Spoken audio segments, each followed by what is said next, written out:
Je répète, il n'y a rien d'aussi important, bien-aimé, qui doit te pousser à refuser l'appel de ton Créateur sous le soleil. Il n'y a rien du tout.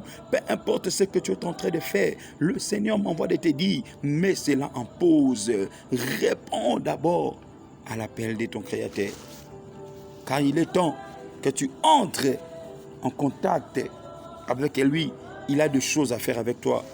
Il a des choses à faire avec toi. Dites Amen. Nous allons voir un extrait de la Bible. Alléluia.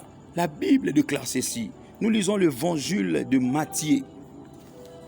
Dans son chapitre 4, nous allons commencer au verset 18. La Bible déclare ceci, le verset 18.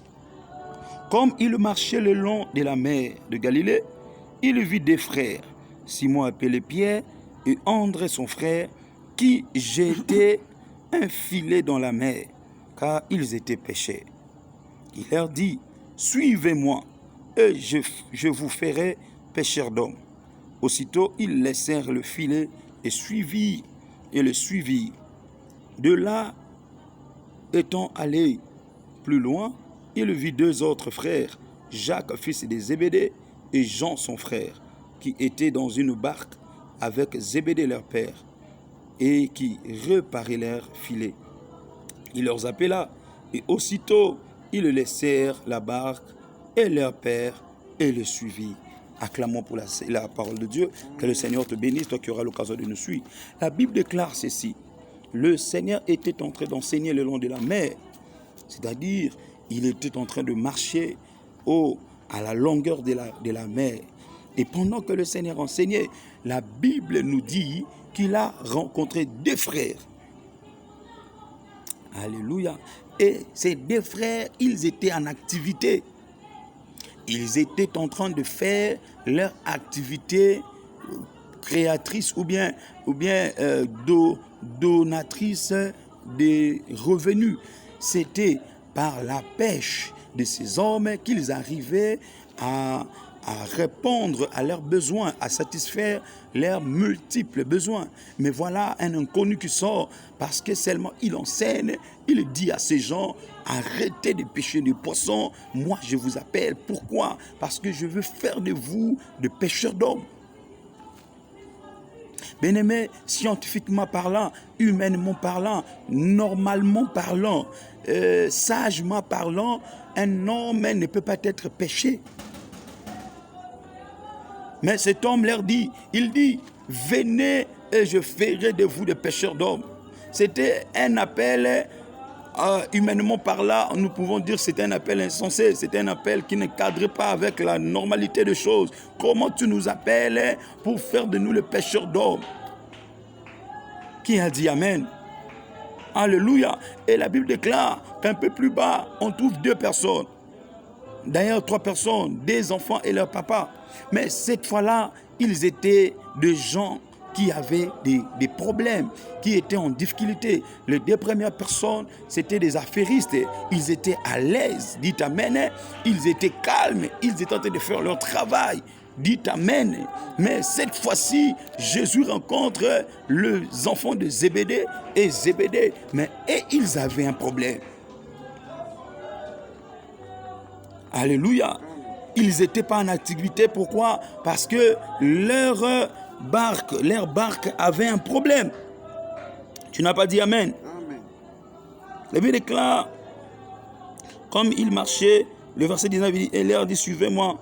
Le verset 20, il dit, aussitôt il laissèrent le filet. Le verset 21, on dit, de là, étant allé plus loin, il vit deux autres frères, Jacques, fils de Zébédée, et Jean, son frère, qui étaient dans une barque avec Zébédée, leur père, et qui réparaient leur filet. C'est-à-dire, la deuxième famille où Jésus rencontre, ils étaient en train de réparer leur filet. C'est-à-dire, ils n'étaient pas en activité ce jour-là. Jésus m'envoie pour inviter quelqu'un. Tu travailles. Tout ce que tu fais te réussit. Mais Jésus me demande de te dire, ce n'est plus ta place. Ce n'est plus ta place, mon frère, ma soeur. Tu n'as pas dit Amen. Ce n'est plus ta place. Vous savez, ces jeunes, ils avaient un problème. Mais voilà qu'il y avait leur papa qui était là. La Bible ne précise pas pourquoi leur papa était là. Est-ce qu'il faisait la pêche avec eux? La Bible ne précise pas. Mais je pense que leur papa était en train de vouloir leur aider à réparer les filets. Mais jusqu'à l'arrivée de Jésus, ni le père, ni les enfants, personne n'avait pu réparer les filets. Tu n'as pas dit Amen. Mais quand Jésus arrive, Jésus ne vient pas dans la logique du Père. Jésus leur dit, arrêtez de réparer. Peut-être que tu es en train de vouloir réparer quelque chose dans ta vie. Tu essaies, tu te forces. Jésus ne te voit plus là-bas, mon frère. Alléluia. Amen.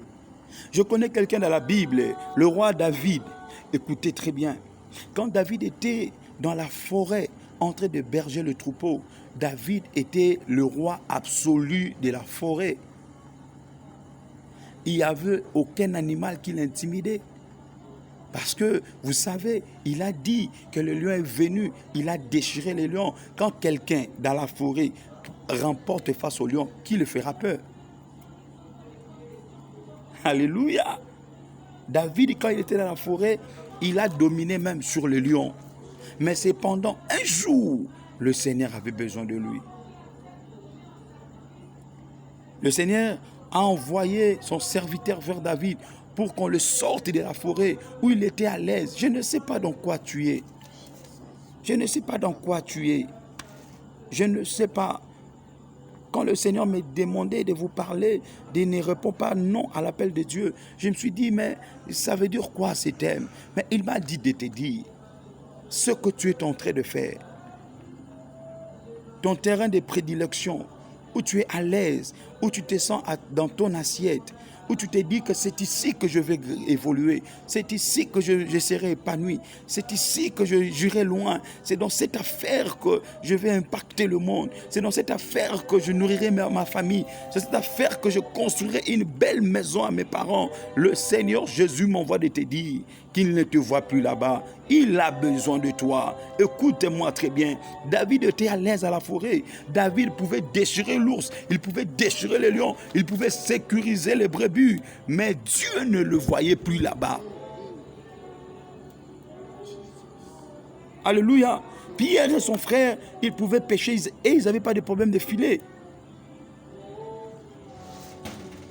Alléluia. Ils n'avaient pas de problème de filet. Ils pouvaient pêcher et pêcher et pêcher. Mais Dieu ne leur voyait plus dans la pêche. Peut-être qu'il y a déjà un moment où Dieu t'a dit qu'il a besoin de toi, mais tu résistes parce que tu te sens bien. N'attends pas le pire, mon frère, ma soeur. Il y a d'autres hommes de Dieu. Nous sommes dans le péché, dans la sorcellerie, dans l'impudicité, dans beaucoup de mauvaises choses. Et parce que les choses évoluent encore, parce que l'église progresse, parce que le ministère est en train de vivre l'expansion, tu penses que Dieu ne te voit pas. Tu penses que tu peux continuer là-bas. Tu penses que tu peux demeurer dans ta sale vie, dans ta sale conduite. Le Seigneur me dit, ne réponds pas non. Il a besoin de toi. Il veut que nous arrêtons avec cette hypocrisie. Il veut que nous arrêtons avec ces semblants de vie. Il veut que nous arrêtons avec cette saleté que nous faisons en cachette. Il a besoin de toi et de moi. Dites Amen. Car David dans la forêt, il est seulement le maître de la forêt. Mais David dans la ville, il est le maître d'Israël. J'ai dit à quelqu'un, peut-être que là où tu es, tu te sens à l'aise. Tu dis que je suis le maître, le directeur. Mais Dieu ne te voit pas directeur. Dieu te voit le directeur général. Il ne te voit pas directeur administratif. Il ne te voit pas DRH, directeur des ressources humaines. Mais Dieu, il te voit déjà DG. Mais parce que toi, tu es bien payé dans ces postes, tu penses que c'est là où tu dois mourir. C'est là où tu dois rester. Le Seigneur me dit, ne réponds pas non à son appel. Je connais quelqu'un dans la Bible qui était considéré comme prince, qui a vécu comme prince, qui était préparé à la royauté. Il devrait être roi. Son nom, c'est Moïse, vous le connaissez aussi. Écoutez, bien-aimé, Moïse était à l'aise en Égypte. Moïse était gâté, il était bien soutenu, bien entretenu. Mais le jour où Moïse a reçu l'appel de Dieu, Moïse a accepté de tout abandonner. Moïse a accepté de tout abandonner. Il est temps que tu abandonnes le péché. Il est temps, Joseph, que tu abandonnes le péché. Il est temps, mon frère, ma soeur, que tu abandonnes les ténèbres. Parce que Jésus a besoin de toi. Alléluia. Jésus a besoin de toi. Ne dis pas non à l'appel de Jésus. Ne dis pas non à l'appel de Dieu. Ne dis pas non à la méchanceté. Ne dis pas non à l'incrédulité. Pardon, à Dieu quand il t'appelle. Ne dis pas non à la crainte de Dieu. Ne dis pas non à la sincérité. Ne dis pas non à la pureté. Je dis à quelqu'un, ne dis pas non à la bonté. La bonté t'appelle, réponds. Il y a des gens qui refusent de répondre quand l'amour les appelle, quand la bonté les appelle. Il y a des gens qui sont décidés à servir Dieu, mais tout en gardant leur méchanceté. Il y a des gens qui sont décidés à servir Dieu, tout en gardant leur impudicité. Alléluia. Il y a des gens qui sont décidés à évoluer dans le service de Dieu tout en gardant leur hypocrisie. Bien-aimé, le Seigneur me demande de te dire, ne réponds pas par un non. Ne réponds pas par un non. Que servira-t-il à un homme de gagner le monde s'il perdait son âme? Les hommes ne te voient pas, les hommes ne savent pas ce qui est dans ton cœur, mais celui qui t'a créé connaît. La Bible déclare, quand l'homme qui ne peut voir le cœur condamne, le Dieu qui vit dans nos cœurs, il compatit. De même, quand l'homme qui ne peut voir le cœur compatit, celui qui vit dans nos cœurs condamne. Jesus. Alléluia. Yes. David dominait. À la forêt, il dominait. Il dominait. Être dominateur d'un coin ne veut pas toujours dire que Dieu veut que tu sois là-bas. Être à l'aise dans un coin ne veut pas toujours dire que Dieu veut que tu restes dans ce coin. Il y a des moments où Dieu t'appelle, tu penses que là où il t'appelle, ça sera mieux. Mais quand tu viens, tu sens que c'était pire que là où tu étais. Reste-y. Il sait pourquoi il t'a appelé et il veut que tu sois là. Alléluia. Amen. Il y a des gens qui pensent que comme Dieu nous a appelés, Israël était appelé par Dieu. Dieu a promis la terre promise, mais ils sont passés par les déserts. Ne pense pas que Dieu t'appellera et puis demain il te fera manger du miel. Alléluia. Amen. Ne réponds pas non à l'appel de Dieu. Ces gens ont dit, papa, filez, restez, nous on part. Peut-être que ton père t'initie à l'occultisme, tu auras l'occasion de nous suivre. Dis non à ton père. Réponds oui à Jésus. Alléluia. Réponds oui à Jésus, mon frère, ma soeur. Moi qui vous parle, j'ai grandi dans des conditions très compliquées parce que j'étais orphelin depuis l'âge de 11 mois. J'ai vécu, bien-aimé, toute le scène méchante de l'orphelinat. J'ai vécu les tortures de l'orphelinat. Je n'étais pas dans une orphelinat. Je parle les tortures d'être orphelin. J'en ai vécu de toutes les couleurs. Les tortures spirituelles et physiques. Le maltraitement spirituel et physique. Alléluia. J'étais dans la profondeur de ténèbres, mes frères et sœurs. Mais gloire soit rendue à l'Éternel qui nous a appelés un jour. Gloire soit rendue à l'Éternel. J'ai dit à quelqu'un, le président de République peut connaître le nom de son peuple. Alléluia. Le président du Congo sait que ses compatriotes s'appellent des Congolais, mais il ne connaît pas le prénom de tout un Congolais. Mais Jésus-Christ de Nazareth, le roi de gloire qui t'a créé, il ne connaît pas seulement dans quel pays tu es, il connaît ton nom, il connaît ton prénom, il connaît ton numéro de téléphone, il connaît que ce que tu penses à ce moment. C'est-à-dire, il peut t'appeler à n'importe quel moment.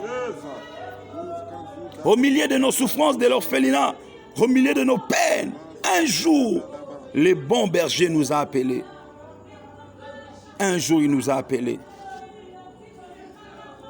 Un jour, il nous a appelés. Et il nous a promis de grandes choses.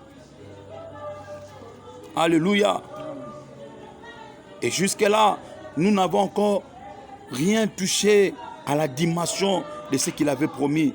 Mais nous voyons déjà la miniature de ses promesses. C'est ce qui s'est passé dans le désert. Quand le Seigneur appelle Israël, il leur dit, je vous appelle dans un pays où coule le lait et le miel.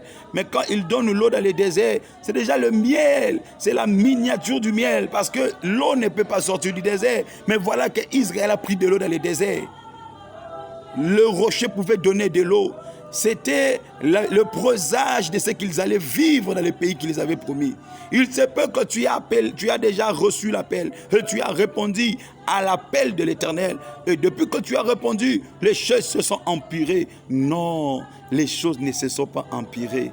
Les choses sont en train de s'arranger, mais une autre manière que tu t'es pas habitué de vivre. Je répète, si tu étais habitué de compter de 1 à 100, laisse-moi te rassurer qu'on peut aussi compter 10, 20, 30, 40, 50, 60 et on peut arriver à 100. Mais nous, des fois, nous voulons que nous puissions reprendre le comptage comme on était habitué de le compter avant. Parce qu'avant, j'ai compté 1, 2, 3, 4, 5, 6 jusqu'à 100. Je veux qu'avec Dieu, ça... Non, avec Dieu, il peut commencer à partir de 10, 20, 30, 40. Je parle à quelqu'un, tu ne compteras pas 5, tu commenceras de 10. Ah, Rabo, j'ai dit tu ne compteras pas 15. Quand le Seigneur t'appelle, il te fera sauter des niveaux. Mais quand il te fait sauter des niveaux, ce n'est pas pour te perdre. Est-ce que quelqu'un me comprend? Ne dis pas non à l'appel de Dieu. Ne dis pas non à l'appel de Dieu. Rien de ce que tu fais maintenant sera semblable à ce que tu vas faire avec Dieu. Rien. Rien de ce que tu fais maintenant sera semblable à ce que tu feras avec Dieu. Que le Seigneur vous bénisse abondamment. J'étais en train de parler à quelqu'un qui est comme Pierre et son frère, qui n'avait pas de problème, qui était à l'aise, qui évoluait calmement. Mais seulement Jésus savait qu'ils étaient plus dignes de rester, ils étaient plus dignes de rester au bord de la mer pour pêcher le poisson. Et il y a le fils de Zébédée qui avait des problèmes. Comme quelqu'un qui a des problèmes, qui ne sait plus quoi faire. Jésus a besoin de toi. Pierre, c'est comme David qui était roi de la forêt. Parce que David avait tué le lion. Le lion est le roi de la forêt. Et quand tu tues le lion, tu prends la place du lion. Mais Dieu ne voyait pas David comme villageois. Dieu voulait que David vienne à la cité pour qu'il dirige son peuple. Il se peut que tu as déjà les honneurs que tu voulais avoir. Mais Dieu te voit un peu plus loin que ça, mon frère, ma soeur. Accepte de perdre ces honneurs. Il y a de plus grands honneurs devant toi. Alléluia. Peut-être qu'on t'appelle archibishop, bishop, pasteur. Les gens te respectent. Mais toi-même, tu sais que tu n'as pas encore répondu oui à l'appel de la sainteté de Dieu. Toi-même, tu sais que tu n'as pas encore répondu oui à l'appel de la bonté de Dieu. J'aimerais que quelqu'un comprenne ceci. Ce n'est pas le fait de servir qui prouve que tu as répondu oui à Dieu. Ce n'est pas le fait de crier. Ce n'est pas le fait que je sois là qui pourra vous prouver que j'ai déjà dit oui à l'appel de Dieu. Non. Un téléphone peut sonner, mais si on ne décroche pas, la personne ne peut pas nous parler. Il y a beaucoup de gens, Dieu t'a appelé, mais tu n'as pas encore répondu. Mais tu es là en train de travailler. Oui, j'ai eu l'appel de Dieu. Mais est-ce que tu as répondu? Est-ce que tu as su qu'est-ce que Dieu t'a dit? Il y a des gens qui voient dans leur téléphone, appel émis. Mais est-ce que tu as vu combien de minutes il a fait? Appel reçu. Est-ce qu'il a reçu vraiment l'appel? Parce qu'un appel manqué aussi, c'est un appel reçu. Mais on n'a pas dialogué. Alléluia.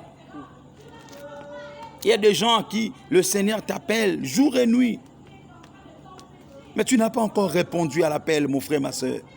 Si tu réponds à l'appel, Quand Pierre et son frère ont répondu, Jésus les a délocalisés. Quand David a répondu, on l'a sorti du village. Écoute-moi très bien, quand le fils des Zébédée ont répondu, ils se sont séparés de leur père. Si tu es encore dans le péché, dans le ténèbre, tu n'as pas encore répondu à l'appel de Dieu. Même si tu prêches, même si je vous prêche, si je suis encore dans les faussetés, bien-aimé, je n'ai pas encore répondu à l'appel de Dieu. C'est lui qui répond réellement à l'appel de Dieu, qui répond par un oui à l'appel de Dieu. Il change de localisation. Aujourd'hui, l'église du Seigneur est remplie de gens qui reçoivent les appels, mais qui ne décrochent pas. Et c'est là cause la cacophonie à l'église. Que Dieu nous aide, que Jésus-Christ nous aide. Que Jésus-Christ nous aide, mes frères et sœurs. Que Jésus-Christ nous aide. Que Jésus-Christ ait pitié de nous. Qu'il ait pitié de nous. Nous pouvons tromper la vigilance des hommes, mais on ne trompera jamais la vigilance des dieux. Qu'est-ce que tu as laissé si tu as répondu à l'appel de Dieu? Ces gens, ils ont laissé leur filet. Quand tu es en réunion, je répète pour clôturer, quand tu es en réunion ou en conversation avec les gens et que ton téléphone sonne, qu'est-ce que tu fais? Tu arrêtes d'abord ce que tu faisais et tu réponds au téléphone. Qu'est-ce que toi tu as arrêté depuis que tu es chrétien? Qu'est-ce que tu as arrêté? Est-ce que tu as dit oui à l'appel de Dieu? Qu'est-ce que tu as arrêté? C'est la question que le Seigneur veut nous poser cette semaine. Qu'est-ce que tu as arrêté? Je suis serviteur, je suis chrétien, je suis pasteur. Tu sais qui tu es. Qu'est-ce que tu as arrêté depuis que tu as reçu l'appel de Dieu? Si tu n'as encore rien arrêté, c'est que tu n'as jamais reçu l'appel de Dieu. Que le Seigneur vous bénisse abondamment. Réponds oui à l'appel de Dieu. Ne réponds pas par un non. Ne refoule pas l'appel de Dieu. Je vais prier pour nous tous. Dieu de grâce, Dieu de bonté, de fidélité. Bénissons ton nom, Père, pour ces moments. Tu nous connais mieux que les hommes. Tu vois comment est-ce que nous évoluons, mais dans le cacherie, dans le fausseté, dans la sorcellerie, dans le péché. Nous sommes honorés, respectés, valorisés. Nous sommes dignitaires d'église. Nous sommes PDG d'entreprise, directeurs d'entreprise. Mais nous sommes toutes ces choses sans toi, Père. Voilà pourquoi en ce jour tu nous appelles. Tu veux que nous puissions répondre à ton appel. Quand tu as appelé Esaïe, tu as dit, qui enverrai-je qui marchera pour nous? Esaïe a dit, mais voici, envoie-moi. Ô Père éternel, regarde cette maman qui t'a servi pendant longtemps, mais qui n'a jamais décroché ton appel. Réponds donc que ta grâce est sur elle. Regarde ces papas, regarde ces jeunes qui sont à l'église, qui sont ouvriers, ouvrières, mais qui n'ont jamais répondu à ton appel. Réponds ta grâce sur nous. Sanctifie-nous par ton sang que tu as versé à Golgotha et donne-nous, Père, d'être Jésus revêtu de ton esprit. Permets-nous, Adonai, de rester soumis à ton Esprit Saint. Enfin que l'appel, Jésus, que tu nous fais, soit un appel qui ne sera pas refoulé, mais que nous allons accepter. Gloire te soit rendue parce que tu es fidèle, le rocher des âges, l'époux de l'Église, l'époux de Veuve, la tête du corps de l'Église, c'est toi, Jésus. Merci parce que je sais, Seigneur, que tu nous as parlé, parce que tu veux que nous puissions réellement te suivre, Jésus. Dans le puissant, glorieux, merveilleux, digne nom de Jésus, nous prions ainsi avec action de grâce et nous disons Amen. Que le Seigneur vous bénisse, vous bénisse, vous bénisse au nom de Jésus-Christ. Nous nous voyons la semaine prochaine dans la même atmosphère. Que le Seigneur vous bénisse au nom de Jésus. Amen.